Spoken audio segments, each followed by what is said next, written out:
3 semaines avant le coup d'envoi des Jeux Olympiques, nous rencontrons Dr Fatema Bouali, la présidente de l'Agence marocaine antidopage, pour évaluer les avancées réalisées par le Maroc dans sa lutte acharnée contre le dopage.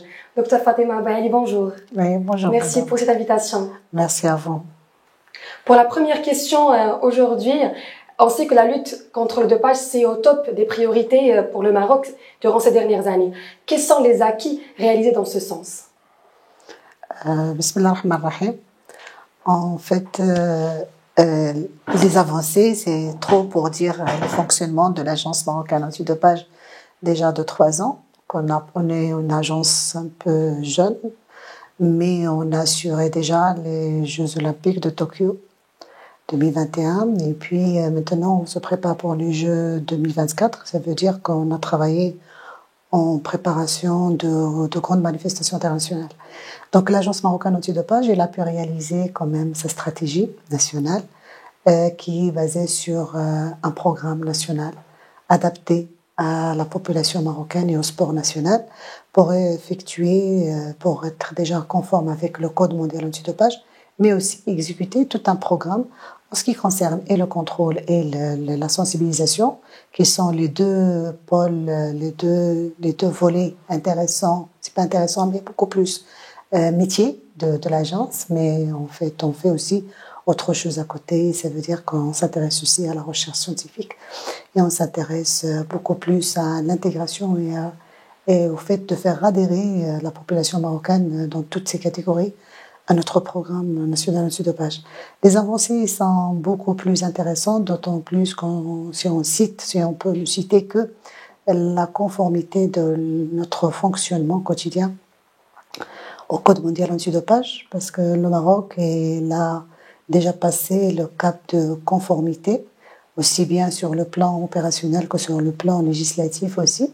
Donc on peut se réjouir et dire que le Maroc, pour le moment, c'est une destination de grandes manifestations internationales. Et le fait d'être conforme sur le plan d'intégrité du sport, surtout dans la lutte antidopage, c'est une grande avancée. Comment la MAD accompagne-t-elle ce chantier stratégique pour le sport national? La MAD, en fait, elle a été créée dans ce sens. C'est pour accomplir cette mission de protéger le sport national de toute dérive concernant le dopage. Donc, automatiquement, c'est sa fonction principale. Donc, comment? C'est dire que la MAD, elle est outillée d'outils et de personnes aussi qui suivent ces programmes. Donc, on a une programmation nationale, c'est une stratégie nationale qui débouche sur un programme national de lutte antidopage qui est évalué, qui est mis en place par des techniques très scientifiques et très élaborées à l'échelle internationale. D'ailleurs, la MAD, elle travaille selon les normes et les standards internationaux, beaucoup plus pour satisfaire tous ses besoins. Donc, comment la MAD, elle arrive à faire, en fait, à exécuter sa stratégie et à aller de l'avant dans ce sens-là? C'est via déjà une formation continue de notre personnel, via un budget qui nous est alloué par le gouvernement marocain, et via aussi par l'engagement de toutes les parties prenantes dans ce sens. Donc, via son conseil d'administration, son personnel, ses partenaires, ses collaborateurs. Donc, il y a beaucoup d'intervenants dans le domaine. Et c'est comme ça que la MAD peut arriver à satisfaire les exigences qui lui sont demandées. Comment, sur le plan opérationnel, c'est une course contre la montre. Ça veut dire qu'on travaille quand même un peu beaucoup pour satisfaire et pour satisfaire les exigences, pour arriver à notre objectif. C'est jamais facile, ce n'est jamais facile, surtout pour une organisation nationale aussi jeune et aussi petite que la nôtre, parce qu'on a peu de personnel aussi, mais on arrive quand même à satisfaire ce qui nous est demandé. La preuve, c'est que en fait, on a un programme national qui est robuste par rapport aux autres pays africains, si on ne peut se comparer qu'aux pays africains, dont on fait partie. Mais on ne peut pas se comparer vraiment vers l'Europe, mais on a quand même des performances qui sont au-delà de notre voisinage, si on veut dire. Donc on se réjouit quand même qu'on travaille dans un cadre qui est agréable, un cadre où il y a beaucoup de personnes qui sont engagées dans la discipline. Donc on ne peut que se féliciter des résultats. Surtout que c'est la première agence marocaine, c'est ça. Donc comment vous pouvez justement marquer et faire votre place en comparaison justement avec soit les voisins, soit même à l'échelle mondiale et européenne surtout, parce que ce sont aussi des voisins. Oui, vous savez, là, normalement, pour faire sa place, il faut tout simplement travailler. C'est le travail c'est le travail. Par le travail, on a le mérite. C'est pas par autre chose. C'est vrai qu'on peut avoir les moyens qu'on veut, mais si on n'a pas la volonté, si on n'a pas la compétence pour faire, on peut pas vraiment exceller dans un domaine. Donc, c'est comme ça, en fait. La MAD, elle est partie de rien du tout. Parce que c'est créer une entité de rien du tout, c'est un peu difficile.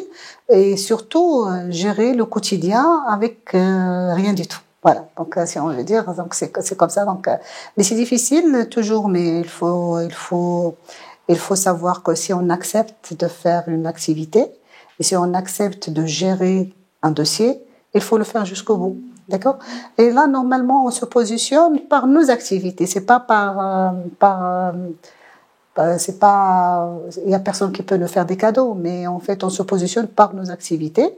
On est un peu sollicité un peu partout parce que les gens ils évaluent le travail de l'organisation. Ils voient, parce que notre travail, ce qui est bien dans cette activité antidopage, c'est que c'est une activité qui est transparente. En fait, la communauté internationale de la lutte antidopage, on se connaît tous entre nous. Et on est tous liés par des réseaux. Ça veut dire le travail de l'agence. Aujourd'hui, il est au niveau de l'agence. On fait un travail de l'agence, il est connu à l'échelle internationale. Et c'est comme ça que les gens, ils cherchent la performance. Il y a toutes les organisations antidopage, tous les organisateurs de grands événements. Ils cherchent à faire leur programme antidopage dans de meilleures conditions. Donc, c'est comme ça que la MAD, elle a pu quand même gagner en autorité, gagner en compétences, gagner en assurance et beaucoup plus en assurance, surtout, en assurance vis-à-vis des autres.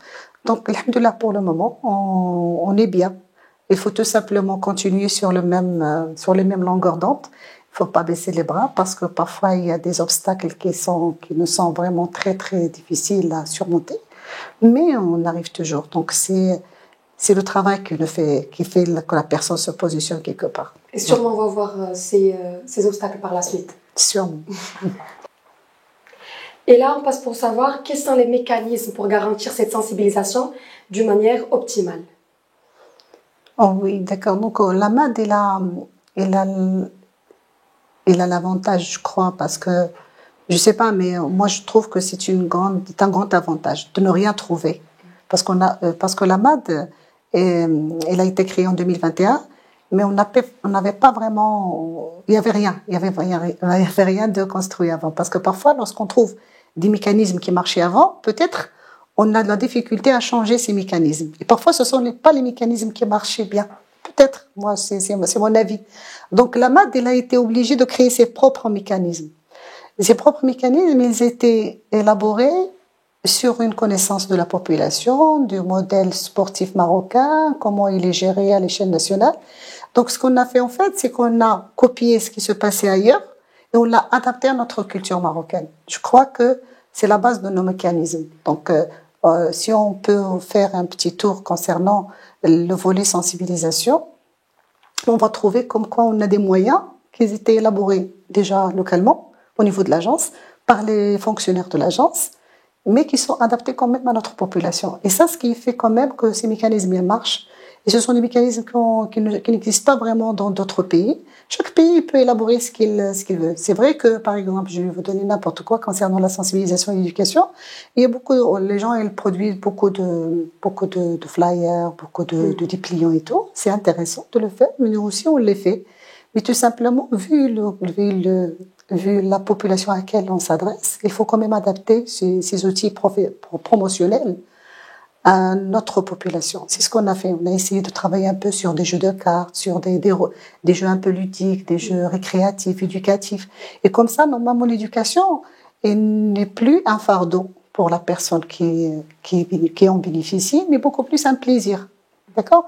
Donc, il faut quand même construire sur des choses qui sont adaptées à la culture, à la réalité du pays, et non pas vraiment faire du copier-coller d'autres pays. Mais je crois que c'est un grand avantage déjà que l'agence elle naît avec ces mécanismes. Ça veut dire qu'il n'y avait rien.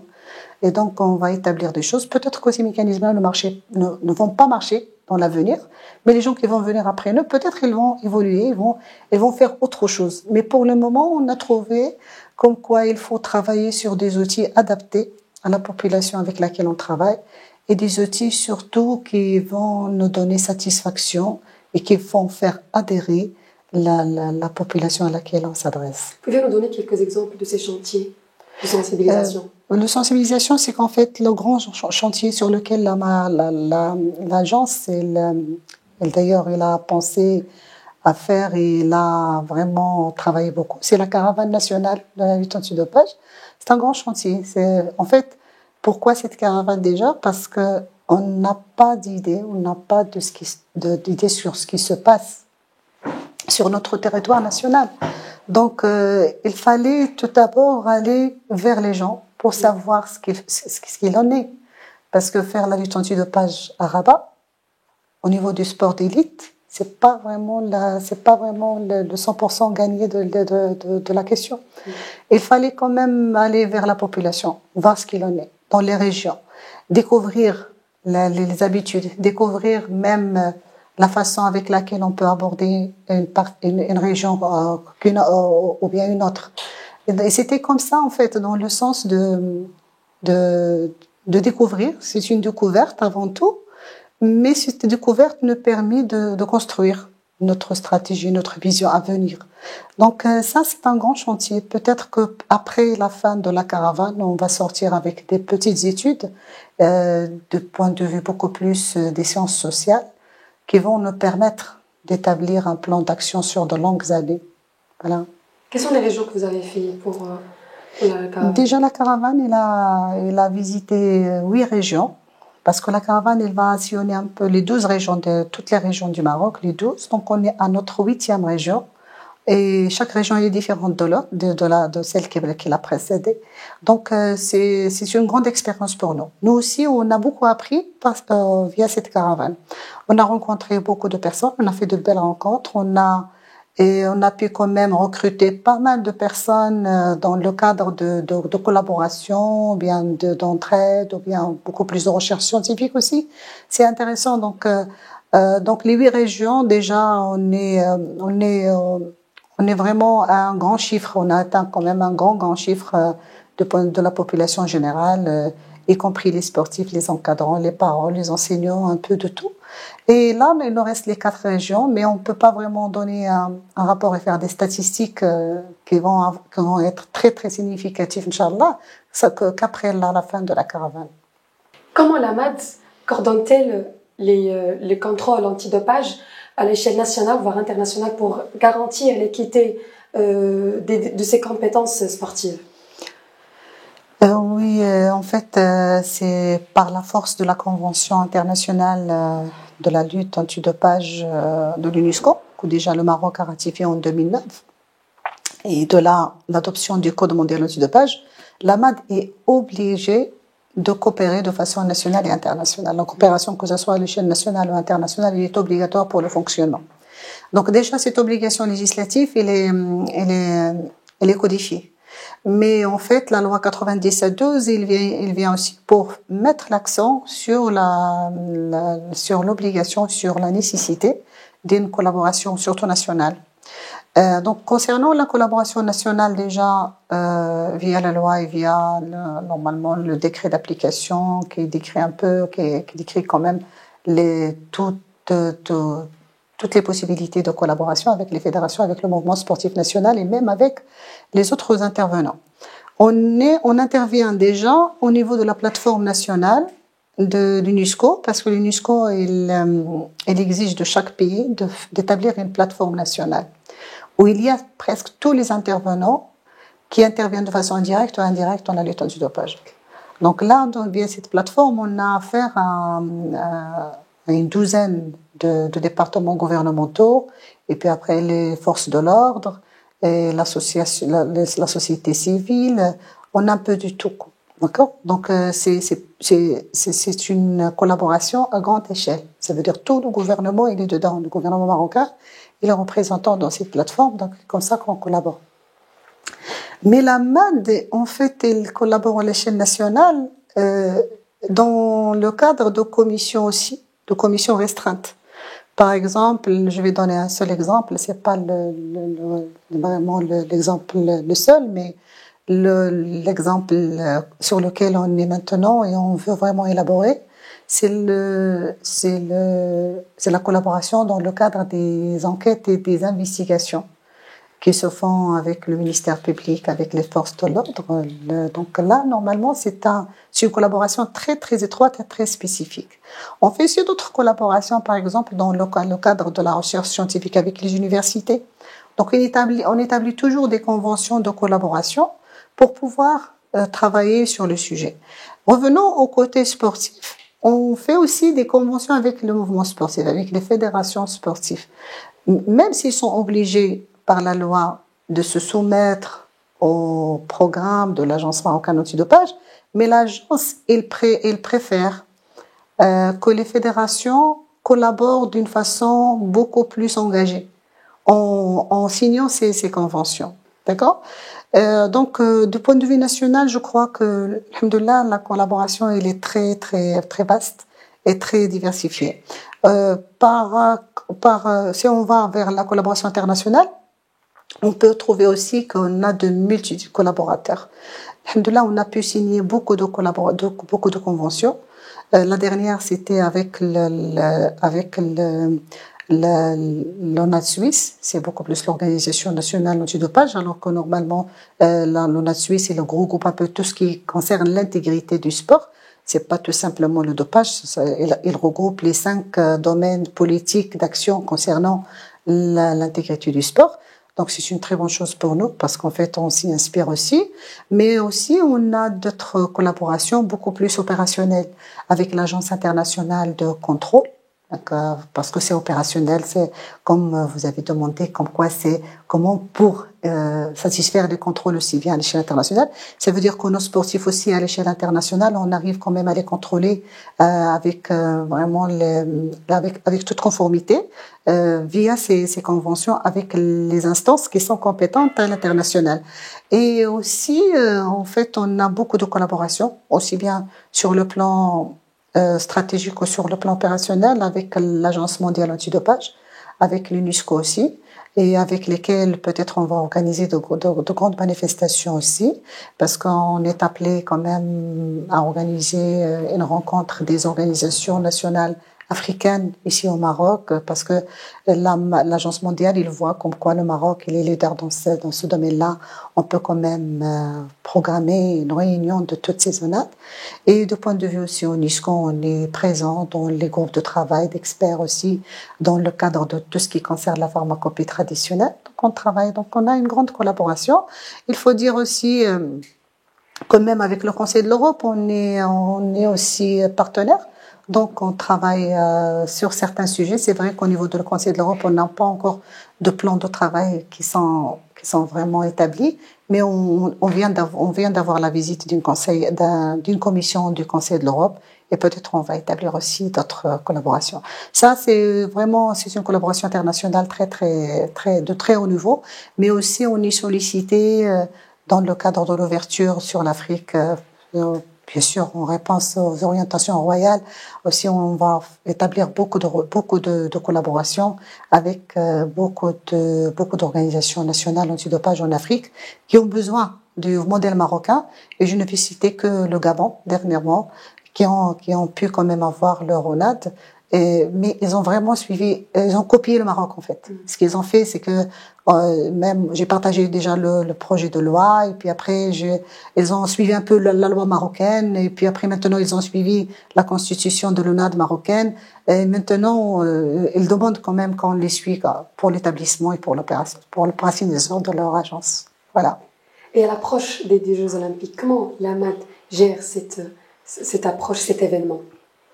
En fait, l'AMAD, elle est déjà sur les Jeux Olympiques depuis janvier. Parce que les Jeux Olympiques, ça se prépare.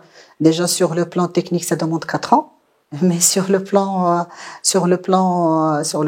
éthique, concernant la lutte antidopage, en fait, c'est la dernière année où il faut vraiment avoir un travail très, très acharné sur les Jeux Olympiques. Donc, l'AMAD, elle a établi déjà les disciplines qui sont pourvoyeuses de médailles. Ce sont des disciplines qui sont connues. Et deuxièmement, ce sont des sportifs qui sont connus à l'échelle internationale. Donc, automatiquement, ce sont des sportifs qui sont contrôlés depuis toujours. C'est pas pour les Jeux Olympiques. Mais pour les Jeux Olympiques, il y avait des exigences qu'il fallait satisfaire. Donc, les exigences des organisateurs, c'était en fait en 3 catégories, selon les disciplines qui étaient potentiellement qualifiables pour ces Jeux. Donc, on avait quand même 3 catégories. Ça veut dire que ce sont des sportifs qu'il faut suivre tout le temps. Et puis après, il y a une catégorie moyenne et il y a une catégorie modérée qu'il faut suivre, mais gentiment. D'accord?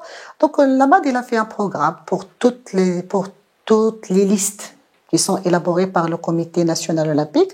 Le Comité national olympique, on remercie d'ailleurs, et nous donne des listes qui sont actualisées chaque mois. Et puis, nous, on a suivi quand même tous les sportifs, que ce soit sur le sol marocain, que ce soit à l'étranger, avec des contrôles, avec surtout des séances de sensibilisation. Parce que, comme vous savez, maintenant, pour le niveau international, c'est pas tout simplement le contrôle qui compte. Il faut avoir le contrôle, mais aussi il faut avoir la connaissance. Les instances internationales exigent que le sportif d'un certain niveau qu'il valide un petit module, ce qu'on appelle, il doit avoir une attestation comme quoi il a validé un module ADEL, ce qu'on appelle, c'est une plateforme d'apprentissage. Et il doit quand même établir ça. Et là, l'AMAD, il suit un peu tous nos sportifs. Vous devez quand même avoir une idée. Si on n'a rien que 100 ou bien 120 personnes qui sont potentiellement qualifiables, si on va les suivre et chacun, on doit lui faire une séance, ça demande beaucoup de temps. Aujourd'hui même, on a une équipe qui s'est déplacée dans une autre ville pour faire quand même ce certificat ADEL avec les sportifs. Pour les sportifs qui sont à l'étranger aussi, on n'épargne pas d'efforts. En fait, on fait des rencontres online et on peut quand même les assister jusqu'à l'obtention aussi de ce certificat ADEL. Parce que pour certains sports, c'est une exigence obligatoire. Ça veut dire la personne qui n'a pas satisfait le nombre de contrôles qu'il faut, qu'il n'a pas suivi les séances d'éducation exigées, il ne peut pas participer. Et il y a pour d'autres disciplines, c'est une recommandation. Ça veut dire, c'est préférable de le faire. mais ça ne va pas vraiment empêcher la personne de ne pas participer. Mais pour le contrôle, c'est obligatoire, malheureusement. Donc là, normalement, on espère que tous nos sportifs qui sont qualifiés de point de vue technique, qu'ils puissent quand même participer parce que nous, au niveau de l'agence, on a fait le maximum qu'on a pu pour satisfaire un peu toutes les exigences. Face à ces réalisations, je me demande comment on a fait en tant qu'État avant la création justement de l'AMAD. J'imagine que c'était très compliqué, qu'il y avait énormément d'obstacles avant l'AMAD. Oh, oui, avant l'AMAD, en fait, ce qu'il en est, c'est que c'est comme un pays qui n'a pas sa dépendance et qui a la tutelle dans notre pays. En fait, c'est la même chose. Donc, on avait la tutelle de les organisations internationales. Ça veut dire que la Fédération internationale d'athlétisme, il contrôle l'athlétisme, la Fédération de boxe, elle contrôle le boxe. On n'avait pas vraiment cette entité nationale qui doit mener cette activité en prenant en considération la particularité marocaine. C'est ce qui a fait quand même le malheur de nos sportifs auparavant. Parce qu'auparavant, nos sportifs, ils étaient vraiment un peu... déjà, le contrôleur ne parlait pas arabe. Et là, normalement, ça, quand même, c'est un grand problème.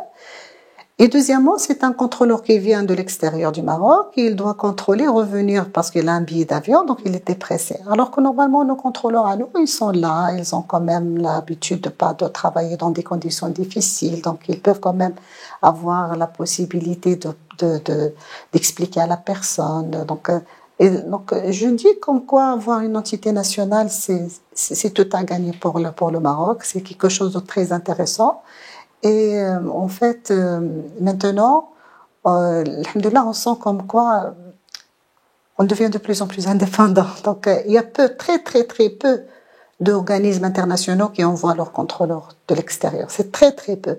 Mais vraiment, maintenant, même les instances internationales, parce que, comme vous savez, nous, on fait le contrôle national, mais on a d'autres sportifs qui sont suivis par l'international, parce qu'ils sont dans un niveau très, très élevé.